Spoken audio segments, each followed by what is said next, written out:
আজকের স্টোরি হচ্ছে আমাদের স্কুল নিয়ে। অনেকের মতো আমার জীবনে one of the most important part বা একদম জয়ফুল পার্ট বলতে পারেন হচ্ছে স্কুল লাইফ। আর এই স্কুল লাইফের বেস্ট পার্ট যেটা আমি স্পেন্ড করেছি সেটা হচ্ছে চরমণ্ডল হাই স্কুল নিয়ে। যদিও স্টুডেন্ট হিসাবে আমি একদমই ভালো ছিলাম না, অ্যাভারেজ বলতে পারেন।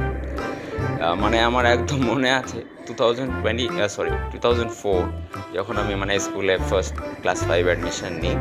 স্কুলে আমার ওয়েলকাম যেভাবে হতো সেটা হচ্ছে আমাদের একজন স্যার ছিলেন, আমরা শীতলবাবু বলতাম। উনি হয়তো ওই জীবন বিজ্ঞান পড়াতেন। তো ব্যাক বেঞ্চে বসে একদম সবার পিছনে বসতাম ভয়তে। ব্যাক বেঞ্চার তো অনেক পরে জানতে পেরেছি যে ব্যাক বেঞ্চার কারা হয়। তো এই ব্যাক বেঞ্চে বসে আমি বেঞ্চ বাজাচ্ছিলাম, আর আমার বন্ধু গুল্লু গোপাল বলতাম। তো উনি ও আর আমি বেঞ্চ বাজাচ্ছিলাম, ও গান গাচ্ছিল। তো পিছন থেকে এসে মাথায় টক করে একটা চড় থাপ্পড় বসে গেল। আর সেটা তাকিয়ে দেখি শীতলবাবু, বাজানোর জন্য উনি চিল্লাচিল্লি করছিল। আর আমি আমার বন্ধু গোপালকে গোপাল বলতাম। আর আমাদের স্কুলে একজন খুব রেসপেক্টফুল দিদিমণি ছিলেন, সুপর্ণা দিদিমণি, বনগা থেকে আসতেন, খুব রেসপেক্টফুল। তো আমাদের ক্লাসে বিভিন্ন রকম কোশ্চেন করা হতো। মোস্ট অফ দ্য টাইম আমরা কোশ্চেন অ্যান্সার আমি তো করতে পারতাম না, কোনোদিনই করতে পারিনি। তো কোনো একটা কারণে আমি আমার বন্ধুকে বলে ফেলেছিলাম গোপাল। তো উনি আমাকে শিখিয়েছিল গোপাল মানে কি, গোপাল নয় গোপাল। তো সেদিন আমি জানতে পারলাম যে আমার বন্ধুকে গোপাল বলতে হবে, গোপাল নয়। তো এরকম অনেক স্টোরি আছে, কি বলবো, one of the best. But আমাদের সময় আমার যেটা মনে হয় শিক্ষার যে মান যেটা ছিল সেটা এখনকার বর্তমান যে পরিস্থিতি যেটা দেখতে পাই তার থেকে অনেক অনেক বেটার ছিল। আর আজকে এই স্টোরি বলার কারণ হচ্ছে আমি আমার স্কুলে গিয়ে আমার মেমোরিটাকে জাস্ট একটু ঝালাই করতে চাই। সেই উদ্দেশ্যেই নিয়ে আজকে স্কুলে যাচ্ছি, চরমণ্ডল হাই স্কুল। আর এটা অবস্থিত হচ্ছে চরমণ্ডল হচ্ছে সিন্দারি অঞ্চলের মধ্যে একটা ভিলেজ। আমি আমার অনেক ভিডিওতে এই জায়গাটা মেনশন করেছি। এবার কথাটা হচ্ছে আমাদের সময় যারা মোটামুটি first boy, second boy, third বয় এরা হতো, এদের অনেক ভ্যালু থাকতো। বাট আমাদের মতো অ্যাভারেজ যারা স্টুডেন্ট হতো তারা কোনো সময় লাইমলাইট আসতো না, একদম সবার সামনে কোনোদিনই আসতো না।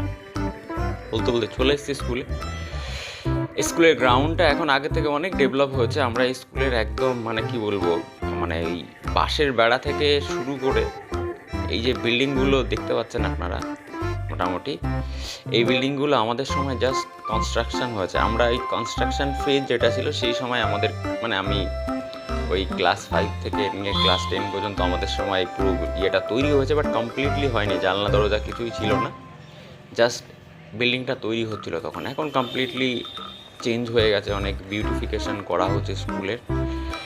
তো এই স্কুলে অনেক মেমোরি রয়েছে, তার মধ্যে কি বলবো, অনেক মেমোরি আছে।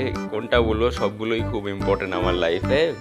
বাট একটা জিনিস অবাক লাগে, যেটা যাদের সঙ্গে পড়াশোনা করতাম একটা সময়, তাদের মধ্যে 99% 99% যারা আমার সঙ্গে একসঙ্গে পড়তাম তারা আমাকে এখন দেখলে সামনে থেকে চিনতেই পারবে না।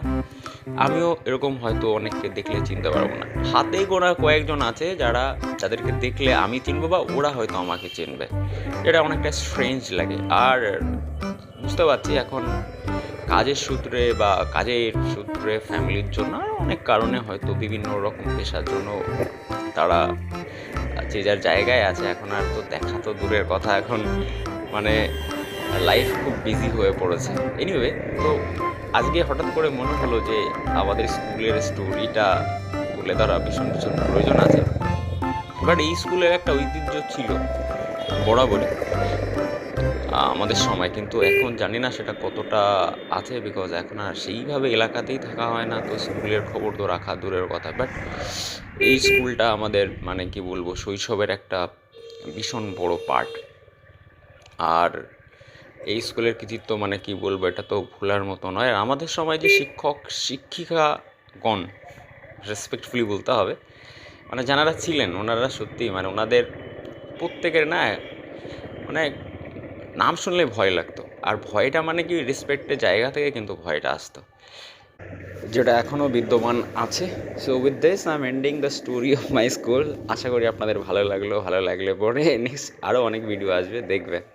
দেখা হচ্ছে নেক্সট ভিডিওতে। Thank you everyone.